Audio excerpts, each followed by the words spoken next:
Jai Gaur Premanande. Hari Om.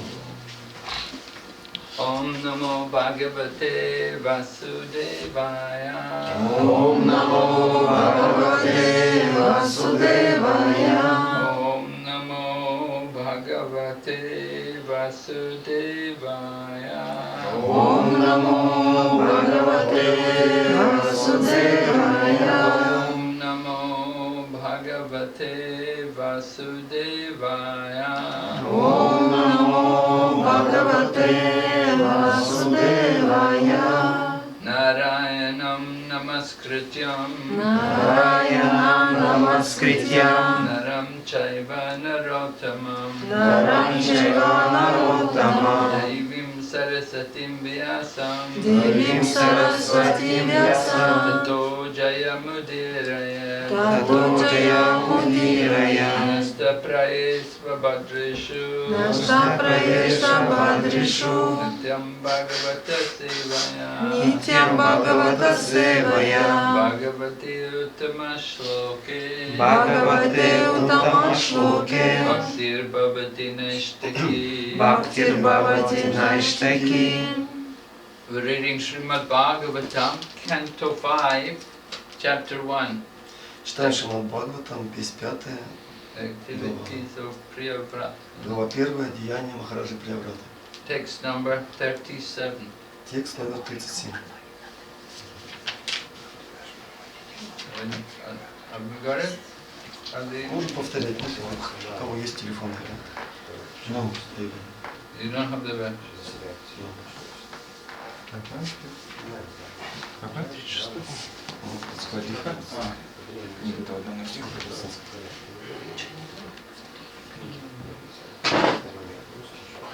So we will just read it.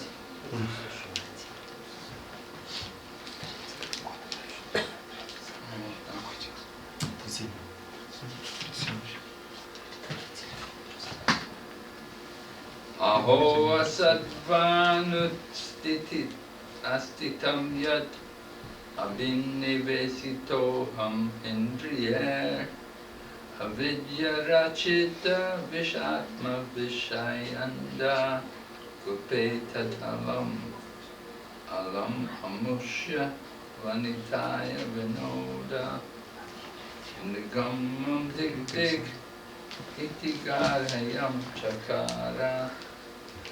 I think it's prose, right? Yes, it's prose. It's not. Это проза, это не...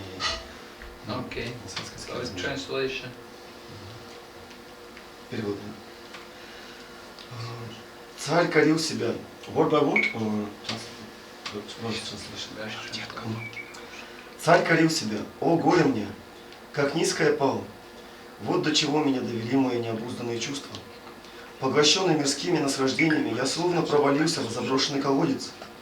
Довольно с меня наслаждений. Вы только посмотрите, жена обращается со мной, как с ручной обезьянкой. Какой позор. Комментарий. Эти слова Махараджа Прияврата помогают нам осознать всю никчемность достижений материальной науки. Махараджа Прияврата поистине творил чудеса. Он создал гигантскую колесницу, которая словно второе солнце рассеивала ночной мрак, а в бороздах, проложенных ее колесами, возникли вселенские океаны. Эти деяния беспримерные, и современные ученые не могут даже представить, как такое вообще возможно. Но сам Махараджа Прияврата, несмотря на все свои неслыханные материальные достижения, осуждал себя за то, что, правя вселенной, шел на поводу у своих чувств и потворствовал капризам красавицы жены. Размышляя о его деяниях, мы можем понять, в каком жалком положении находятся современные люди с их научно-техническим прогрессом. В наши дни так называемые ученые и прочие материалисты очень гордятся тем, что научились строить огромные мосты, прокладывать магистрали, конструировать автомобили. Однако, все эти их достижения просто смехотворны в сравнении с подвигами Махараджа Приявраты. И если даже он, несмотря на все свои заслуги, осуждал себя за то, какого же осуждения заслуживаем мы со своим ничтожным прогрессом? Ясно, что такой прогресс никоим образом не поможет нам освободиться из материального плена. К сожалению, современный человек не понимает, что он запутался в сетях материальной жизни и обречен на страдания. Он не знает, какое тело ему придется получить в следующей жизни. С духовной точки зрения, такие блага как царский трон, красавица жена и способность творить материальные чудеса является препятствием на духовном пути.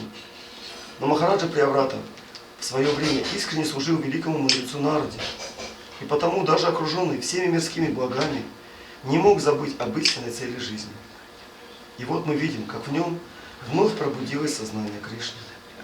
В Бхагавад-гите 2.40 сказано: «Ньявикрама нашасти пративая навидьяте, свапамапьяся дхармася траяте махато бхая».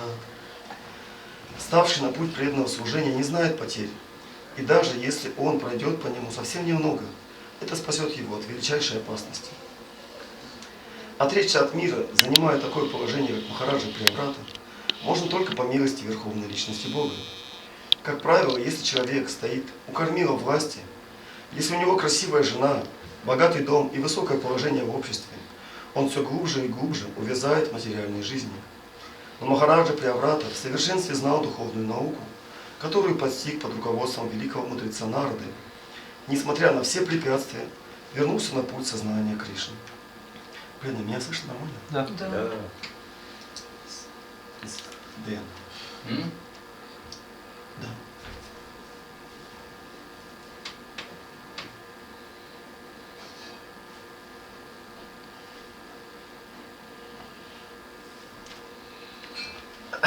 Om Gyanatimarandasya Jnanantana Chalakaya Chakshurmilitanena Tasmai Shri Gurave Namaha Shri Chaitanya Manobhishtam Stavitam Yena Bhutale Svayam Rupa Kapramayam Dadati Svapadantikam Vandeham Shri Guru Shri Kamalam Shri Gurun Vaishnavam Shcha Shri Rupam Sagrajatam Sahagana Raghunathan Vitam Tam Sajivam Sarvaitam Savadutam Parijana Saitam Krishna Chaitanya Devam Shri Radha Krishna Padam Saganam Lalita Shri Shakam Vitam Shya He Krishna Karuna Sindhu Dinabandhu Jagatpate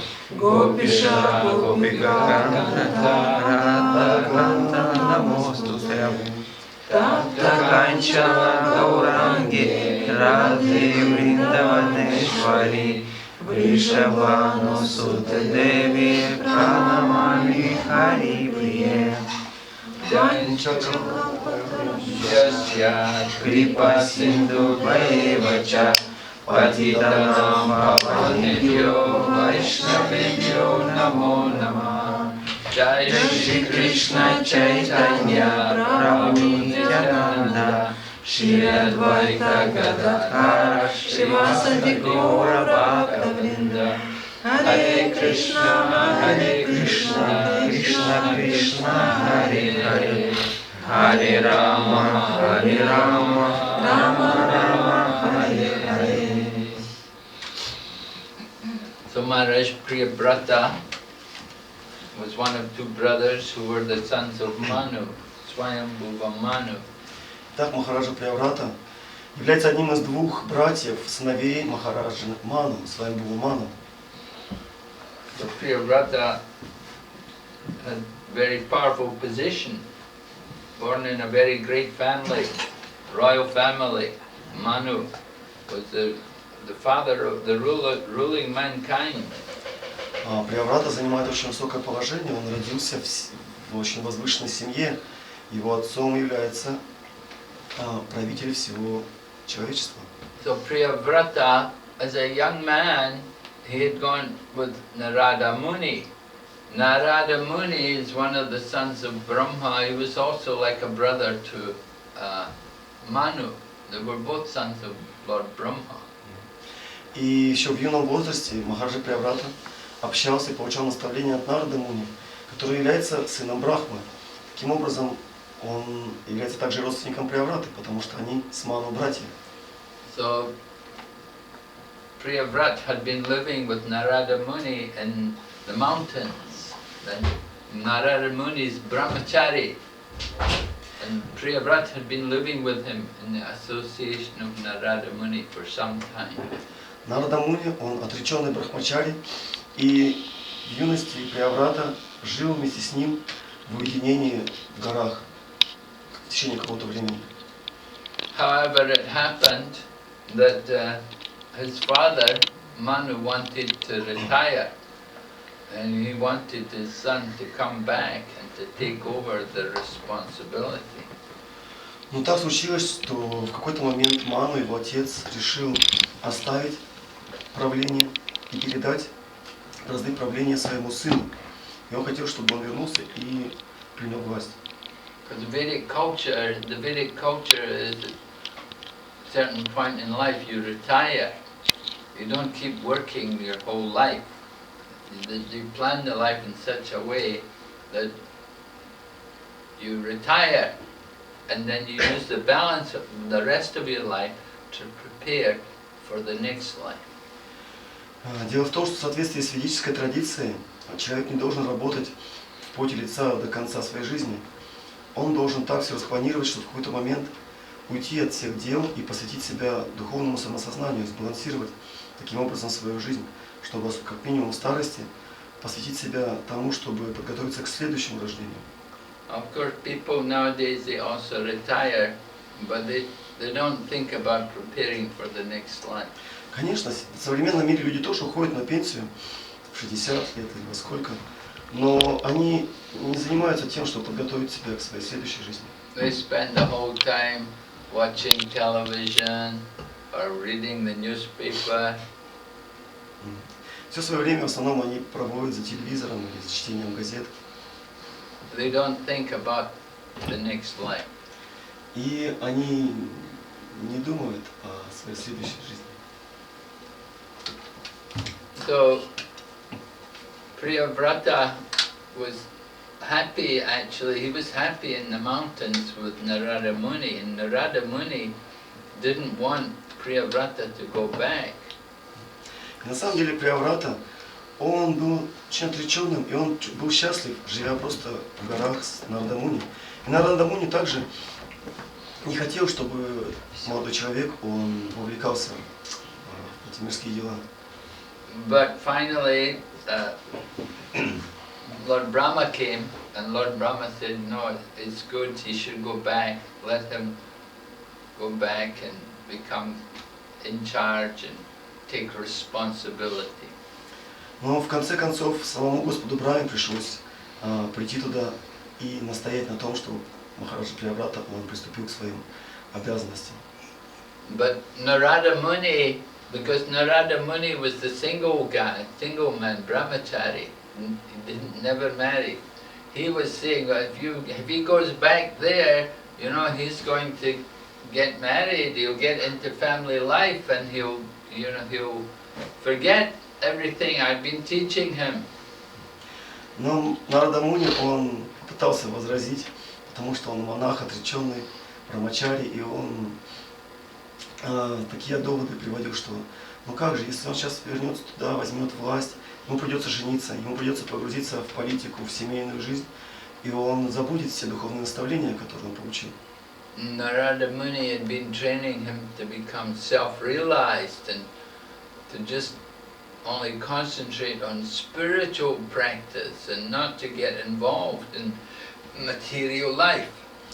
Потому что Нарада Муни, он обучал его технике духовной жизни, тому, как сосредоточиться на духе, а не на материи.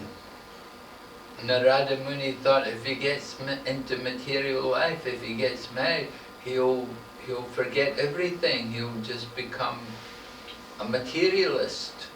He'll become a sense enjoyer, and he'll never achieve the goal of life.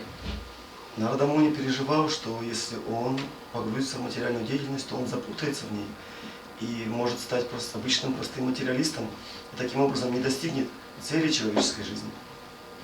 But Lord Brahma argued. He said, no. He said it will be okay. He said even though he goes back and even though he enters into family life, he won't forget his Krishna consciousness. Но Господь Брахма, Гуру Нарада Муни, он успокоил его, сказав, что не переживай, я даю ему свое благословение, что даже погрузившись в эти все мирские дела, он не потеряет свое сознание Кришны.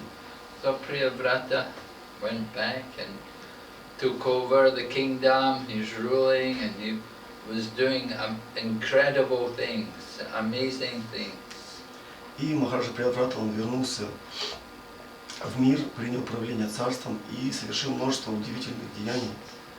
He had one chariot, which was so big and powerful that when the chariot moved, it would make impressions on the ground and would make oceans.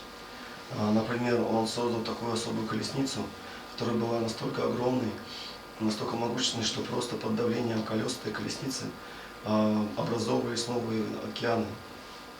And another thing which he did was that he created another sun, because he thought with the sun in the night there's no sun.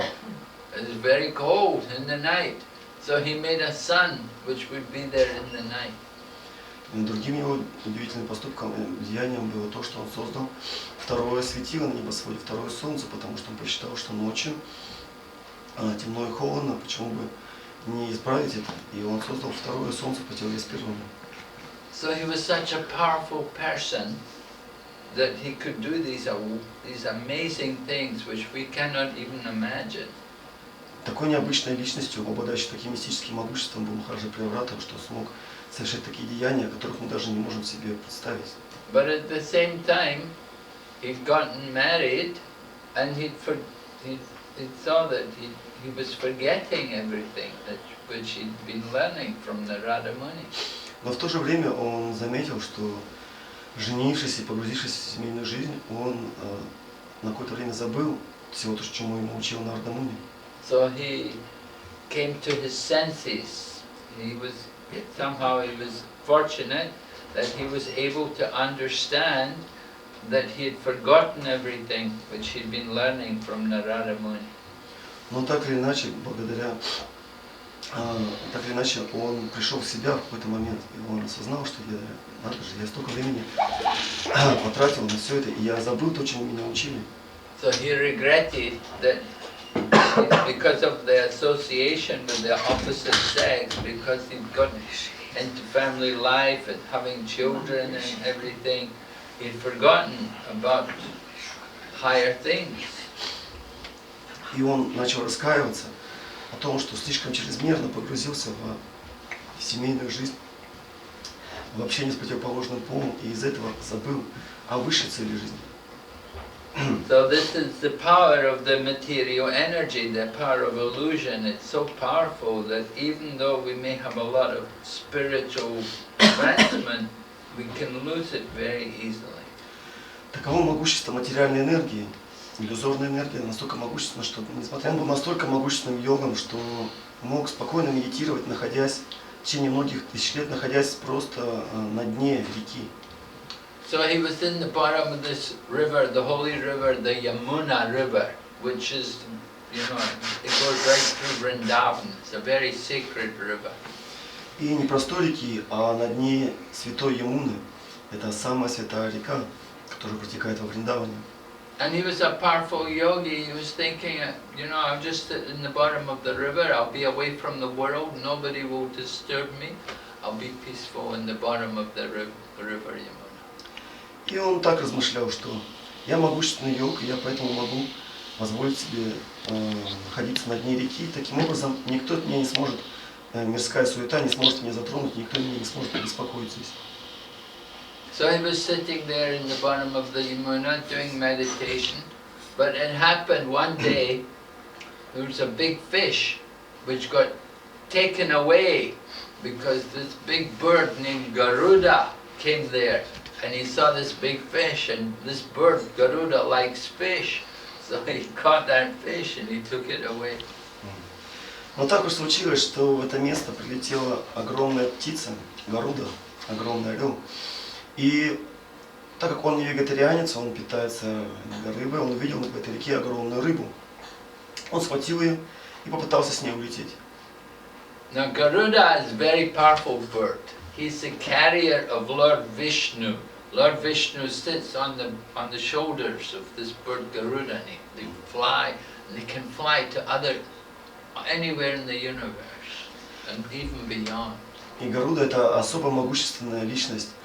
Он выполняет служение носителя Господа Вишну. Господь Вишну любит передвигаться на его плечах.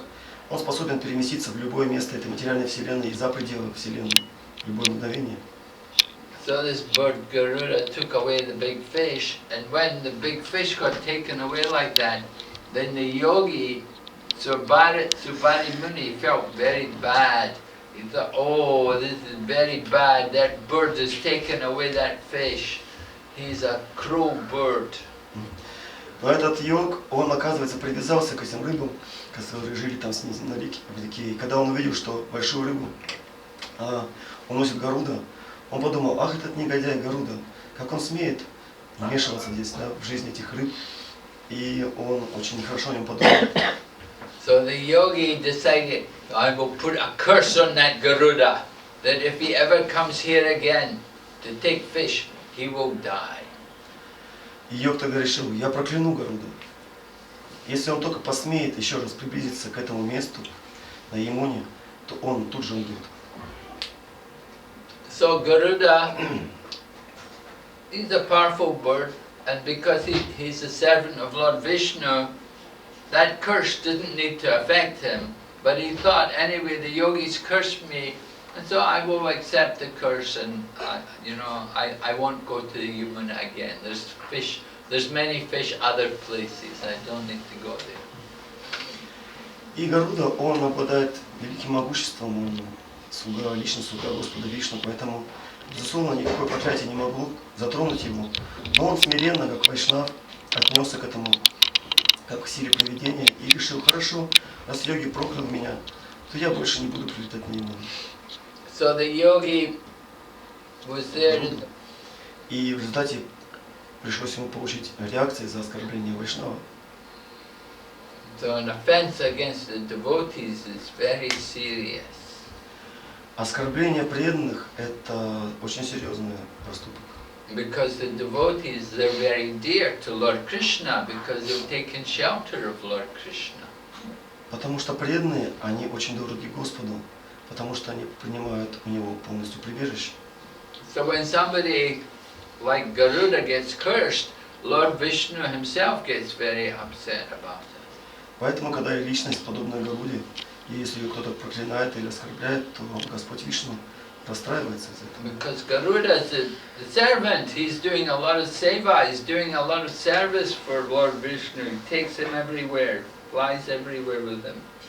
Потому что Гаруда, он очень близкий слуга Господа Вишну, совершает для него очень много служения, носит его везде.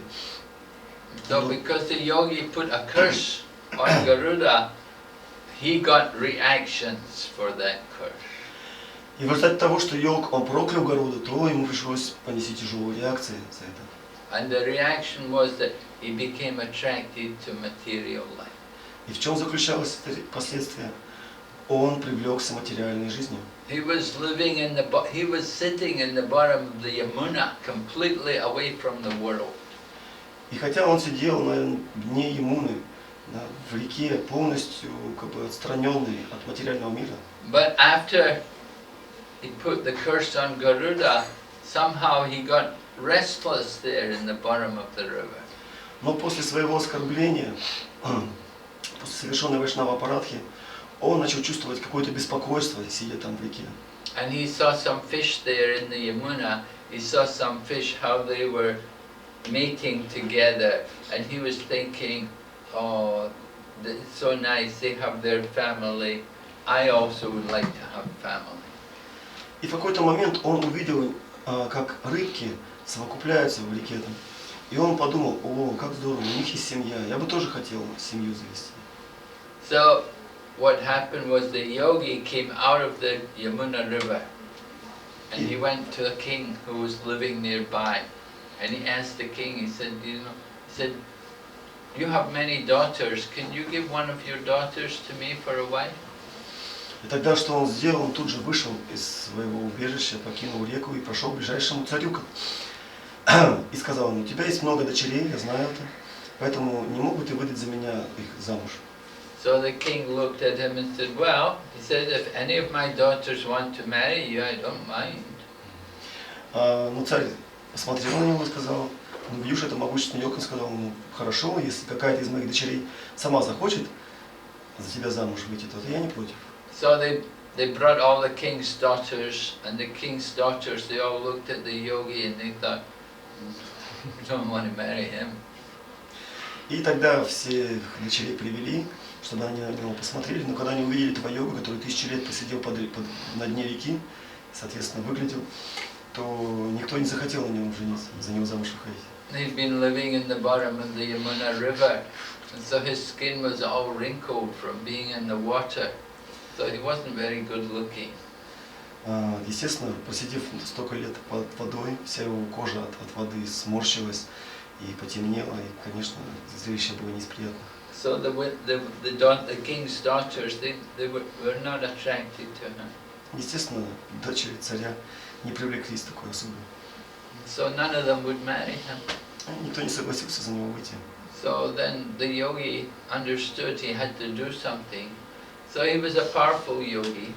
So he used his yoga powers and he transformed his body. Но он на этом не остановился. Он был могущественным йогом и решил эту проблему исправить. Он применил свои йогические, мистические силы. And he made his body young and good looking and strong. И он без проблем преобразовал свое тело в тело красивого, молодого, сильного человека. And then he came back to the king's palace again. Так снова пришел к царю. And this time all the daughters wanted to marry him. И тогда все дочери царя захотели замуж за него. And he had 50 daughters, so he got 50 wives. А у царя было 50 дочерей. Таким образом, у него появилось 50 жен. But then he was a yogi and he was thinking, how did this happen? You know, that I was a yogi, I was living in the bottom of the Yamuna, and now I'm married with 50 wives. What happened? И через какое-то время только его пробило. И у него появилась такая мысль, я же был йогом, я же занимался самосознанием, а теперь у меня 50 жен. Что случилось? Что пошло не так? So anyway, he went on. He kept his wives with him. He was a very responsible man. He kept their lives, and together they took vanaprastha. They went into the forest and they did great austerities, and they all got liberated. Но он был ответственным мужчиной, он своих жен не бросил. Они все вместе приняли ванапрастху, да, как бы ушли на пенсию и отправились в лес, и там все вместе совершали подвижничество, и в конце концов получили освобождение все, и жены, и они. So here is Priyavrata. He is also a very powerful person, not just an ordinary common person of this planet. He's a very powerful person, directly connected to Lord Brahma, like the grandson of Brahma. И здесь мы читаем о Махарадже Прияврате, который является невероятно могущественной личностью. Это не просто какой-то человек с нашего земного уровня, это внук Господа Брамы, то есть, And he had amazing powers. Обладающий просто удивительными силами. But he got also very attached to his wife, and he forgot everything about what he was supposed to be doing. Но также, несмотря на все это, он был очень привязан к своей жене и в результате забыл вообще смысл жизни. He got very bewildered in the relation, because previously he'd been living as a single man in the mountains, in the forest, away from the world, away from women and everything. Он очень легко запутался, потому что раньше он жил просто как обычный отреченный брахмачари в горах, вдали от всего, вдали от мира. But now he's come back to the world and they've got married and got a beautiful wife, and naturally there were children, and he just became bewildered. He forgot everything about what he was been doing before. Но теперь, приняв правление, у него появилась жена, у него естественным образом появились дети, и это все запутало его. But it didn't last forever, and after some time he saw through he saw through the material life and he saw that this life is not so pleasant. Но это не длилось вечно, потому что в какой-то момент, благодаря его прошлой духовной практике, он увидел всю действительную реальность материальной жизни, и он понял, что это не очень-то приятно. And he's going to make some adjustment so that he can again take up his spiritual breath. И он решил то, чтобы поменять свою жизнь и снова заняться духовной практикой. Just like Srila Prabhupada. Srila Prabhupada, when he was a young boy, he was just a young child, his father got him deities of Radha and Krishna. Подобно вот нашему Шри Прабхупаде, да, когда он был еще маленьким ребенком, его отец вручил ему божества Радхи и Кришны. And he would do also Rathi Atra with all the other children together, all the children in the neighborhood, they'd have their own Rathi Atra.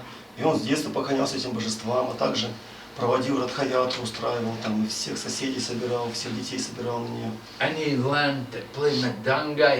His father got a teacher to teach him the Madanga. He was played very expert Madanga. А также отец организовал для него уроки игры на мриданге. С самого детства он прекрасно играл на Play also мриданге. expert harmonium. Играл замечательно на гармонии, пел баджаны.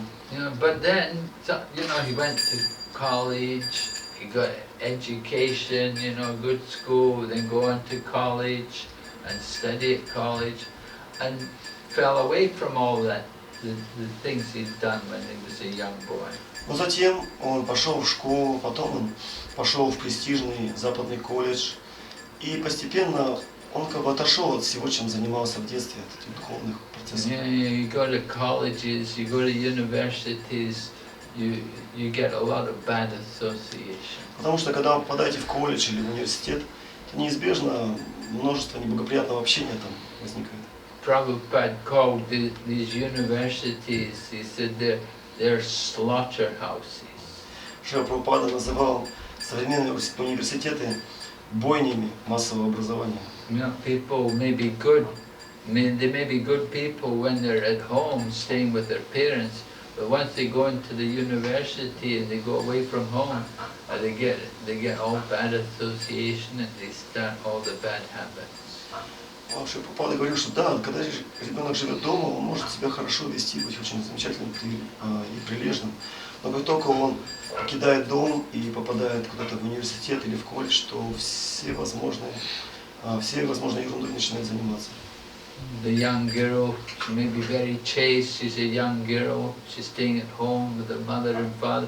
As soon as she goes away from home, she's staying in the college, the other boys get her, she's completely ruined. Или, например, девушка, когда она живет с родителями, она может быть очень целомудренной, благочестивой. Но как только уезжает, например, в другой город, чтобы поступить в университет, то сразу же какие-то парни будут ее жизнь осквернить. The young men also, they start drinking drugs as well as having connections with so many women. А молодые парни начинают употреблять наркотики иногда, или как минимум алкоголь, и гуляют с девушками направо-налево. They're supposed to go to study, but all they do is they study material life, how to do all the sinful activities. Предполагается, что студенты должны изучать науки, но в основном они изучают то, как заниматься греховной деятельностью. In the name of education. И все это под лозунгом образования. They're educated how to drink, how to take drugs. Получают образование в том, как выпивать, как наркотики принимать. They're educated, illicit sex and all kinds of gambling. Разврат, азартные игры. You learn everything. Там вы всему можете этому научиться. So, Prabhupada went to college. He didn't forget everything, but he fell away from worshipping deities. But he was still vegetarian. И когда Шрила Прабхупада поступил в колледж, он на какое-то время отошел от своей прежней духовной жизни, хотя он оставался строгим вегетарианцем. He was a vegetarian his whole life. He said in his whole life he'd never even tasted tea. Он говорил, что за всю свою жизнь он даже ни разу не пробовал чай, не то что уж говорить о мясе. And so even though he went to college and forgot a lot of things, he still kept up the basic principles, you know, he was still vegetarian. Но как минимум какие-то основные принципы, по крайней мере, он сохранял во время своей учебы. And his parents got him married when he was a young man. И пока он еще был молодым человеком, его родители женили его. And that's an advantage to people when they're younger, and get them married at an early age is better. И это на самом деле благоприятно, чтобы молодые люди, они женились как можно раньше. Because then they can be peaceful, mind is peaceful. They're not thinking, which woman will I have, who will I enjoy. They're married, they have their wife. Потому что тогда их ум может быть более спокойным, у них уже есть жена, у них есть семья, и им не нужно постоянно думать так, где следующий объект наслаждения. They can live peacefully, without being so much, without that tension about thinking, who will I marry, who will make a good wife, or who will be a good husband for me. Потому что тогда они могут более спокойно жить и не постоянно не беспокоиться о таких мыслях, как так, за кого же мне выйти замуж или на ком мне жениться. So Priyavrata, he was married, and of course you get married, you have a wife, you have children, and there's a lot of pleasure there, a lot of enjoyment there. И Махарадж Прияврата, он женился, у него были дети, и здесь, безусловно, это доставляло ему много наслаждения. But that's not eternal, it doesn't last forever like that. Но это не длится вечно. The nature of the material body doesn't allow these things.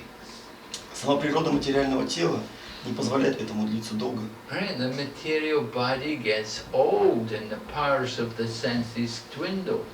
А материальное тело стареет, и сила чувств, она убывает. The things you do when you're a young person, you can't do them in the old age. Вещи, которые мы делали в молодости, в старости мы уже не можем повторить. And that's an indication to us, that's a sign to us that older age is meant for different activities. И это знак для нас свыше, что старость, пожилой возраст, он предназначен для другой деятельности. In young life, you know, get married, have a family, but you don't remain like that. In the older age, you have to detach yourself from that situation. Молодость, да, для того, чтобы завести семью, детей, но этим не следует заниматься всю жизнь, особенно в старости, посвящать себя этому. Старость необходима для самосознания. So Priyavrata, he had experience of this. He had experience when he was a young boy what it was like to be doing spiritual practice. И у Махараджа Прияврата у него был непосредственный опыт подобной ситуации. То есть в детстве он занимался духовной практикой, и он помнил, каково это жить духовной жизнью. Then he went into the family life, and he had his family and enjoyed life with his wife and children. Затем он погрузился в семейную жизнь и наслаждался счастливой семейной жизнью с женой и детьми. But then, later on, he understood this is not eternal. There's something more to life than this. Но потом он осознал, что это не будет длиться вечно, и в жизни есть более важные вещи, чем это. And he remembered what he had been doing when he was a young man. И он вспомнил о том, чем он занимался, когда был молодым человеком. Before his marriage. До замужества, до женитьбы. And he began to think again about taking up the spiritual path. И он снова начал думать о том, чтобы встать на духовный путь. Because life is temporary. We have to think about the future, about giving up one body, taking another body. We have to prepare for the next life. Потому что мы должны всегда держать в голове, что эта жизнь временна, она не будет длиться вечно, и нам необходимо подготовить себя к дальнейшему существованию, к следующей жизни. So even a great personality like Priyavrata, he's born in a great family, way very up in the top of the universe, very powerful, but you don't remain there, you can fall down. Даже если вы подобны Махараджи Прияврате, у которого была великолепная возможность, он родился в возвышенной, богатой семье и достиг очень высокого положения, Но это не будет длиться вечно. It's told there was Indra. Indra is the king of heaven, a very powerful demigod in heaven. He's the king of heaven, and he had many people serving him. But he became very proud, and he got cursed by his guru. His guru cursed him to become a pig. Есть история в шастрах о Индре, одном из повелителей всех полубогов. История о том, как его проклял его гуру. И благодаря этому проклятию Индра, он стал свиньей. So being the king of heaven, he was enjoying a lot of opulence, and he became very proud of it. So his guru thought, I have to punish him, teach him a lesson, curse him to become a pig. Занимая такое возвышенное положение, Индра, он возгордился, будучи повелителем полубогов, он возгордился, он стал гордым, и он не оказывал должного почтения другим. В результате его гуру решил проучить его и преподать ему урок. Он подумал, да-ка я ему немножко другую жизнь устрою. So after Indra was in the body of a pig for some time, then the guru came there, and he said to Indra in the body of a pig, he said, now you've been a pig long enough, now you come back. Now your curses, I forgive you, I'll take you back. И он поместил его в тело свиньи на земле, и через какое-то время его гуру вернулся к нему и сказал, хорошо, я считаю, что ты отдал наказание, теперь ты можешь снова вернуть свое предыдущее положение. But Indra said, no, I don't want to go anywhere, I'm happy here. Но Индра запротестовал, да нет, мне здесь хорошо, у меня все отлично. He said, every day farmers bringing big buckets of food, enjoying here. Он говорит, каждый день мне хозяева приносят целое ведро всяких помоев, и я прекрасно питаюсь. And I have so many wives here, I have my pig wives, we have our children, our pig children. И у меня здесь есть жены, свиноматки прекрасные, и у нас поросята тут вовсю. I cannot live here. Я не хочу покидать это место. The guru was telling him, come on, you're supposed to come to heaven. He said, no, I like it here, I'm happy here. И гуру продолжал говорить, да нет, тебе нужно на райский планет вернуться, принять бразды правления. Но Индра говорит, да нет, у меня здесь очень важные дела есть, у меня здесь все очень хорошо. So then Guru said, okay, you're happy here, then just wait. Guru went, told the butcher, come, there's a big pig ready for you. И гуру сказал, ну ладно, хорошо, оставайся здесь, не буду тебя беспокоить. А сам пошел к мяснику и сказал, знаешь, там есть одна очень хорошая откормленная свинья. You know, the nature of the pigs, you raise the pigs, when the pigs get big and fat, then you kill them. Такова уж жизнь свиньи, что когда она вырастает большой и толстой, то это время ей оставить тело. So butcher came with a big knife. И пришел мясник с огромным топором. And then Indra is in the body of the pig, and the butcher get the pig. Yes, let's have this pig. И он подошел к этому Индре в теле свиньи и сказал, о, прекрасная свинья, сейчас разделаем. So then he understood, okay, take me with you. И тогда Индра все понял очень быстро и сказал, хорошо, забирай меня быстрее. So Priyavrata also, he's in this situation, you know, he's got his wife and children, and he's enjoying, but he understands there's something more to life than this. Прияврата, он в такой же ситуации подобной находится. Он наслаждается, у него есть жена, дети, но в какой-то момент он понял, что это не будет длиться долго. This life is only temporary, cannot remain here forever. Эта жизнь временная, и мы здесь навечно не сможем удержаться. You have a wife, you have the children are going to grow up, they're going to go. Даже наши дети, они вырастут в какой-то момент, и они уйдут. One of my friends just recently, his daughter got involved with another man. Because she met this other man, in her job where she's working, she met this other man, and she got involved with this other man. She married? No. Недавно мне друг как раз рассказывал, что у него дочь, она завязала интригу с каким-то парнем на работе, они познакомились с молодым человеком. Now mother and father were so caring for their daughter, you know, they really wanted their daughter nice. А мать и отец, они так сильно переживали за свою дочь, они воспитывали ее, чтобы она была прям такой вот идеальной. But after, you know, the daughter, she got a job and she's working in the company and mixed with a lot of other men. Но дочка, она пошла на хорошую работу, устроилась в офисе и начала общаться с многими мужчинами. So she met this man and the man told her, look, come with me, I have a rich uncle in Australia. Let's go to Australia together. My uncle will take care of it. И вот один парень, она с ним познакомилась на работе, он сказал ей, знаешь, у меня богатый дядя в Австралии. Давай поехали в Австралию, мой дядя позаботится о нас. My mother and father are very sad. The daughter gone away with this man. They didn't even like the man. И очень родители расстроились, потому что и сам молодой человек не нравился, так еще он дочь заберет, Бог знает куда. These problems come. Very hard to bring up children.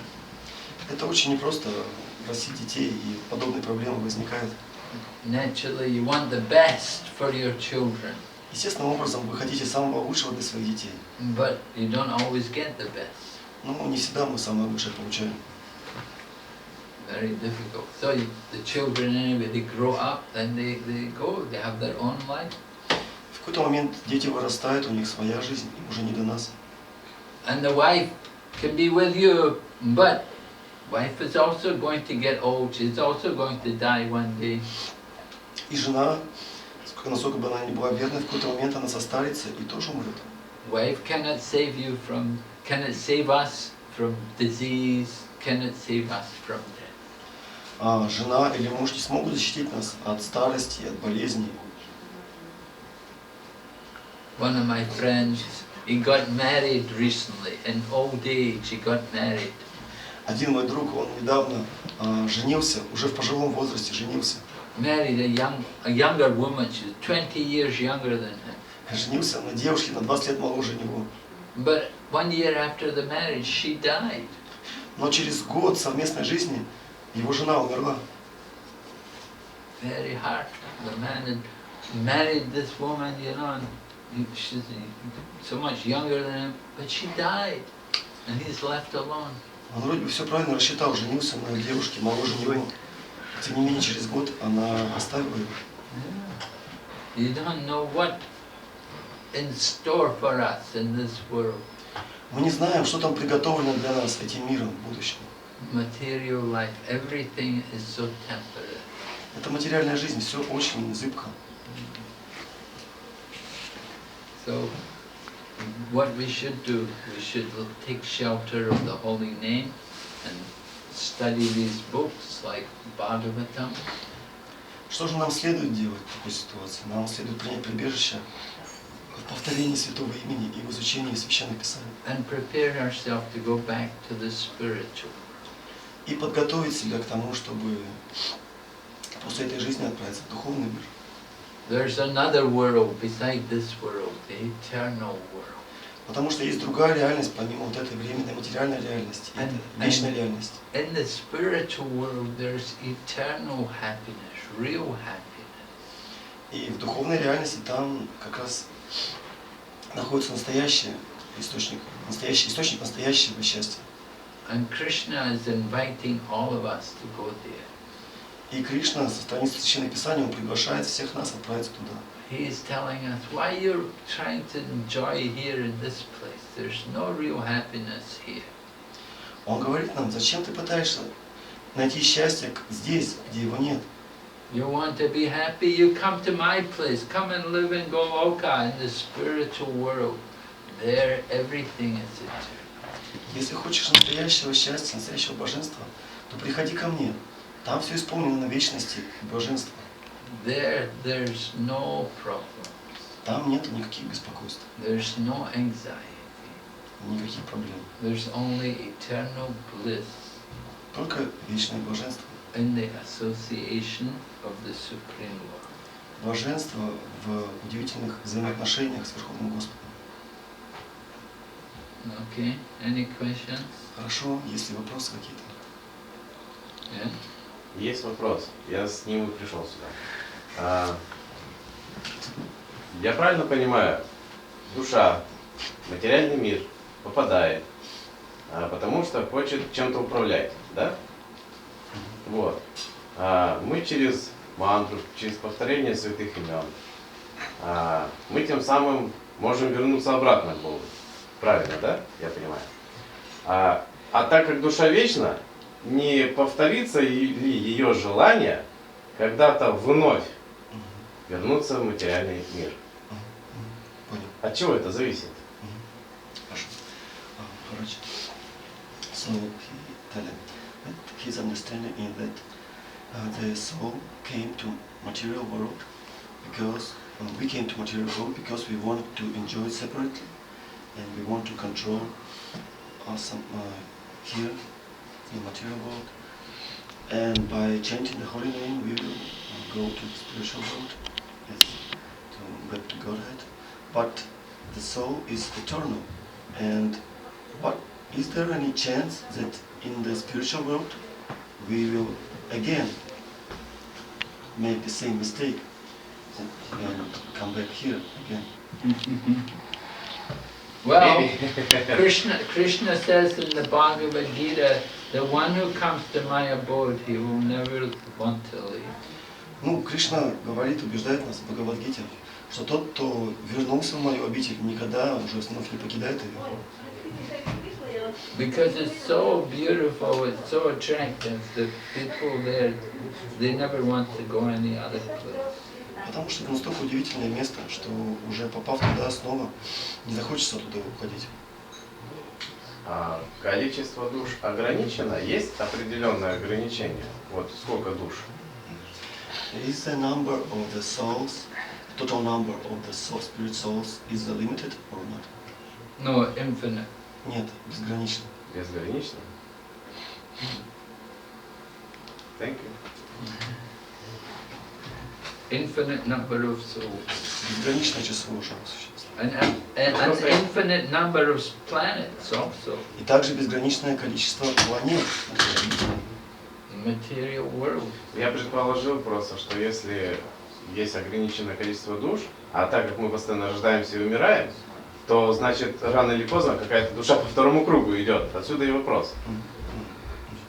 Oh, he thought before that there is a limited amount of souls, so maybe this way maybe some souls come back again, the second round here to material world. Souls come back again. Yes, he thought that maybe some souls come back again to material world, the spiritual world. Well, it depends.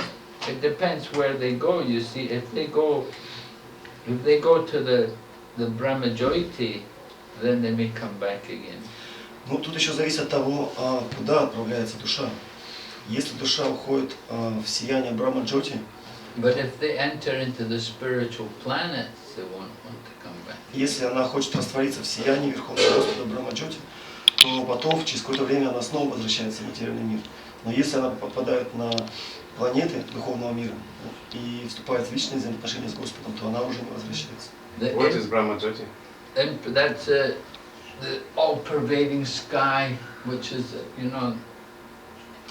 there's planets within the spiritual world. There are planets situated there, and the Brahmajyoti is the light which is surrounding everything. В духовном мире есть обители, планеты, которые там существуют. И они пребывают в этом сиянии, в этом свете, который называется Браман, всепроникающий Браман, и также материальный мир также пребывает в Брахма-джоти. The impersonalists, they go to the Brahmajyoti. Имперсоналисты, например, те, кто практикует такие имперсональные практики, они как раз стремятся к тому, чтобы перестать существовать и слиться с сиянием этого Брахма-джоти, этой духовной энергии, духовным сиянием. They want to merge and to enter into the oneness, so they enter into the effulgence, the light. Они хотят раствориться, слиться в одно, в единое, И вот у них есть такая возможность. Но это не возвращение к Богу, да? Как бы раз прошел. This is not coming back to God. Well, it's a spiritual world. The Brahma Jyoti is also in the spiritual sky. Ну, это тоже часть духовной реальности. Брахмаджоти, он состоит из духа. There's a type of liberation called Sayuja Mukti, where you enter into the light, into that light, the all-pervading light. Есть такой вид освобождения, это так называется в санскрите саюджи, когда человек сливается, душа сливается с этим всепроникающим сиянием, сливается с Верховным Господом. So that light is actually coming from the body of Krishna. Потому что этот свет, он изначально исходит от тела Кришны, это сияние тела Господа. So the impersonalists, they want that merging into the oneness. They enter into that light, into that effulgence. И имперсоналисты, они хотят слиться, стать единым с Господом, и они сливаются с этим сиянием. Now it's liberation. Это освобождение. It's in the spiritual sky. Такая душа пребывает в духовной реальности. But they won't stay there. They'll fall down after some. Но она не может там долго задерживаться, поэтому через какое-то время снова возвращается в материальный мир. They'll come back. Лимит. Лимит. Ну, да. Да, это ограниченное такое освобождение. Great yogis, they have that. That often happens to them. They go to the spiritual light, into the light, and they stay there for some time. There's no activity there. Многие великие йоги, они ставят это своей целью, и вот они достигают этого сияния Брахмаджоти. Все, я понял. Но так как там нету деятельности для души, нету деятельности, то это не удовлетворяет их полностью. Understood. Yeah. Okay.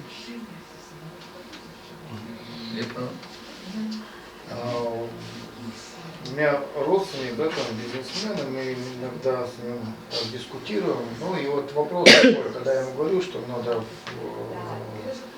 скажем так, что-то сейчас делать, да, чтобы попасть в духовный мир. Да, и он говорит, ну, если мы все равно туда попадем, ну что сейчас суетиться, да? Ну, то есть зачем сейчас что-то это, если мы все равно, ну как по твоим словам, мы все равно попадем в духовный мир. Вот что можно, как говорится, вот я не нашел аргумента, да, чтобы как-то стимулировать. И в принципе это, ну, часто возникающий такой вопрос. Зачем что-то делать, да, но все равно же мы туда попадем, все равно же Господь нас вытащит, рано или поздно, так что сейчас суетиться. Ну, что можно делать? Maharaj, I have one friend, he's a businessman, and sometimes I try to preach to him, and I explain that you should do something to go to the spiritual world, you should do some spiritual practice, but his answer is that why should I bother myself, because as you say, sooner or later, anyway I will go to the spiritual world. So why should I do something now, bother myself with the spiritual practice, if sooner or later, anyway, I will go there? What to tell? Well, Krishna doesn't say that in the Bhagavad Gita. I don't know who told him that sooner or later he will go there. Ну, я не знаю, кто ему такое сказал, что рано или поздно он отправится в духовный мир. Кришна такого в Бхагавад-гите не говорит. Krishna says in the Bhagavad Gita that people can enter into the darkest region of ignorance and they can stay there forever.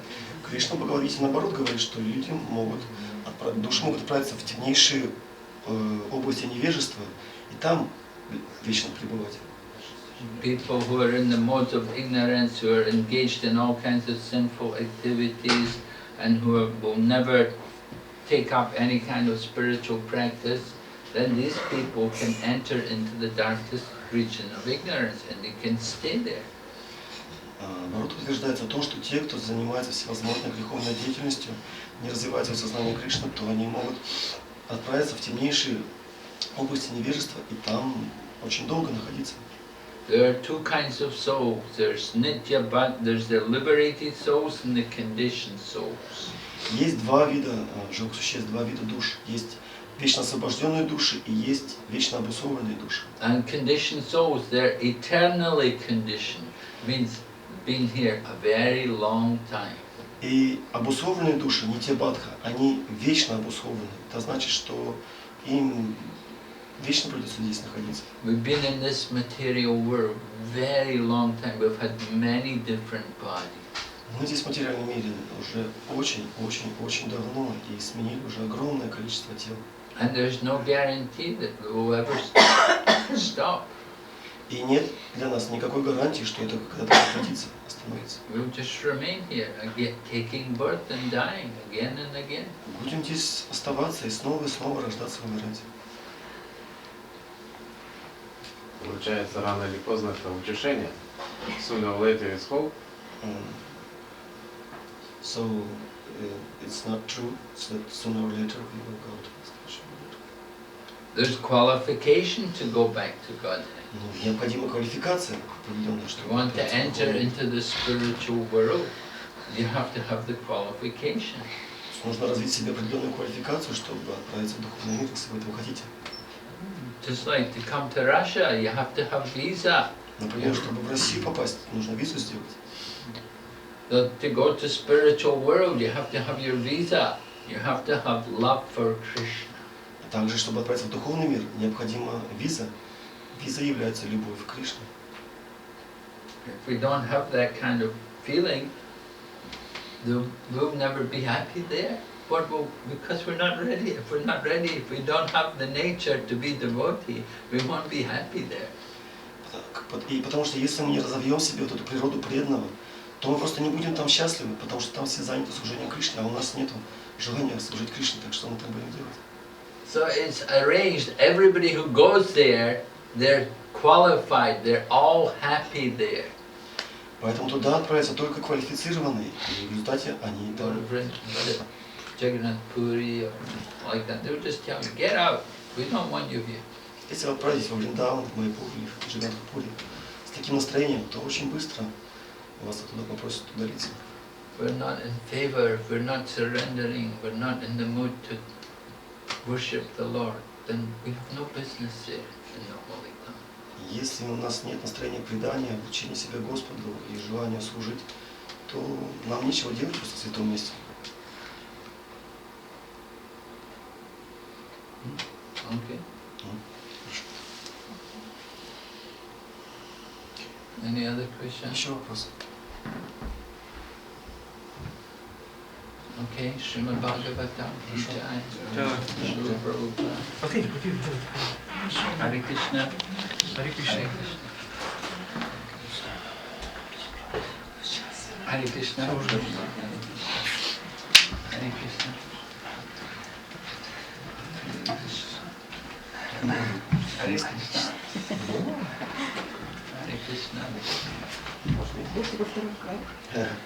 Для жены. Hare Krishna. Hare Krishna.